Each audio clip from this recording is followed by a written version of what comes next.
Assalamu alaikum. Welcome back to Hilaal Live. Thanks for watching us on Channel 347, also on our live stream, www.hilaal.tv.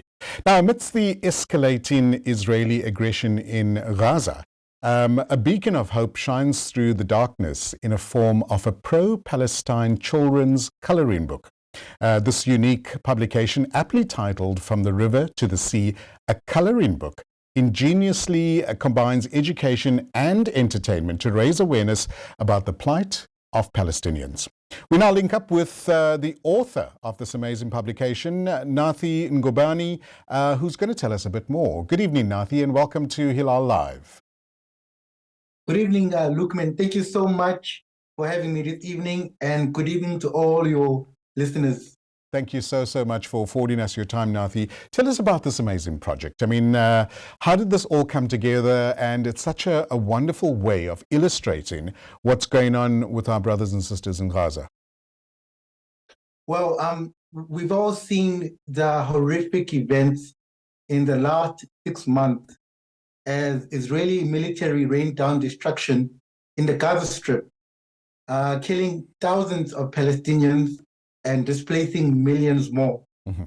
But also in a positive side, we've seen millions of people around the world show their solidarity with the people of Palestine by taking to the streets. I mean, what is currently happening in America, in campuses around the US, we've seen terrific people just show their solidarity with the people of Palestine. Of course, we've seen wonderful artists around the world paint beautiful murals, which I'm inspired by. And of course, we saw South Africa approach the ICJ at the beginning of this year, charging Israel with genocide in Gaza. Mm-hmm. So having been inspired by all of these actions of solidarity and resistance, Social Bandit Media and I came up with this activity book called From the River to the Sea. And this book, it aims to educate children and parents about what is happening in Palestine, about the history of Palestine and its people, and of course, Palestine's icons. And we made this book an activity book or a coloring book so we can get children to feel as if they are also involved in something. Mm-hmm. And they can still color, and at the same time, they can learn about the history of Palestine and its people. And hopefully when they leave by the end of this book, they will leave with enough knowledge of what is happening in Gaza and to millions of other children their age. Brilliant. I think congratulations are in order for a well thought out project. It's definitely a very entertaining way, but educational way of highlighting the plight of our brothers and sisters in Gaza. What's the response been like? I mean, when you think colouring book, you think often it's only for children, but I'm sure people of all ages can, be part of this project. Oh, yes, definitely. When we first started this project, we had an aim of creating this book as also a guide for parents to start opening these conversations of resistance, of solidarity, of liberty, and what it means to be oppressed.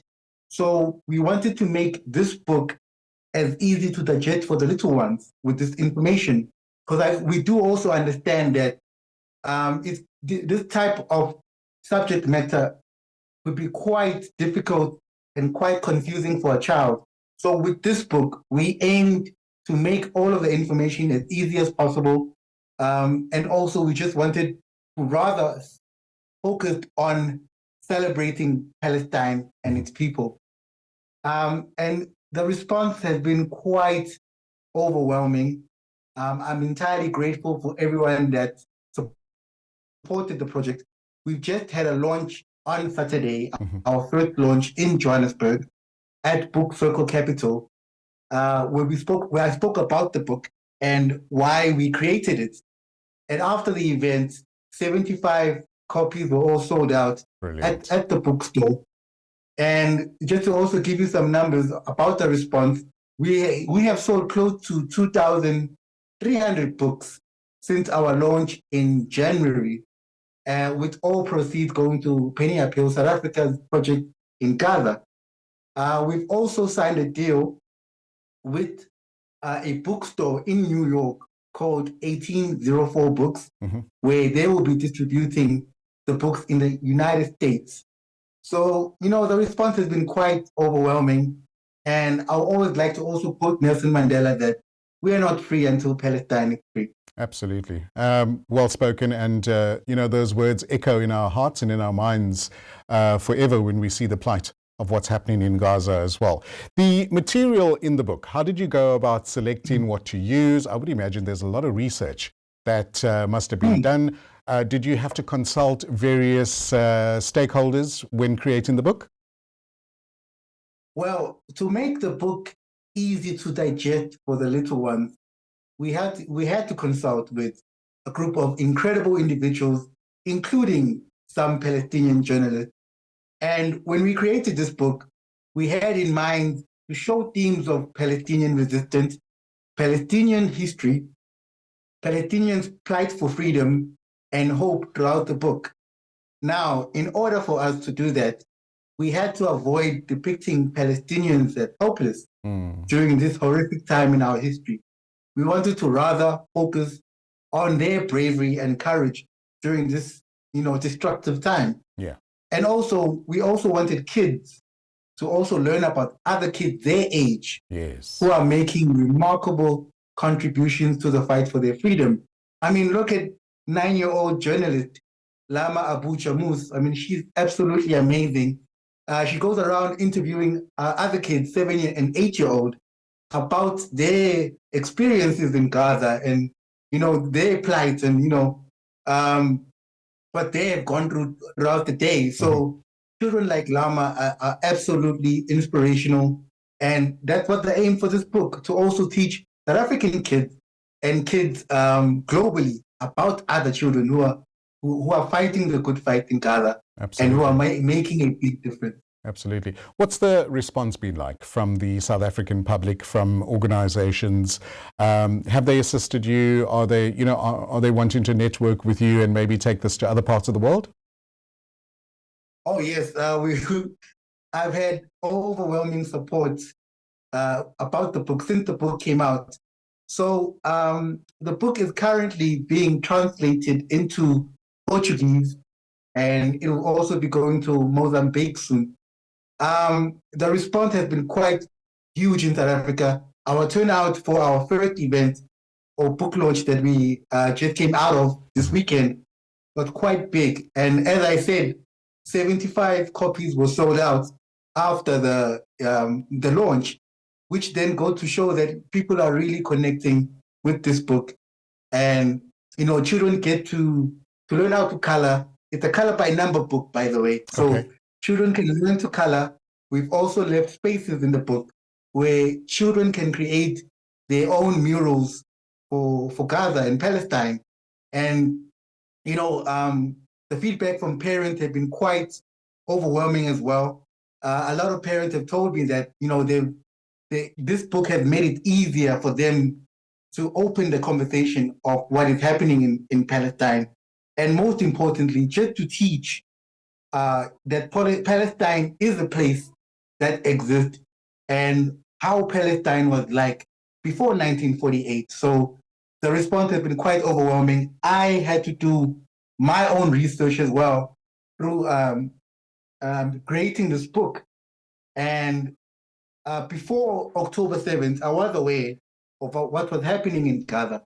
But then it was then after October 7th where I realized as an artist, because as artists, it's our job to think beyond ourselves. Of course. And try and create educational material that will help others understand pressing times in important matters in our history. So I had to do my research as well.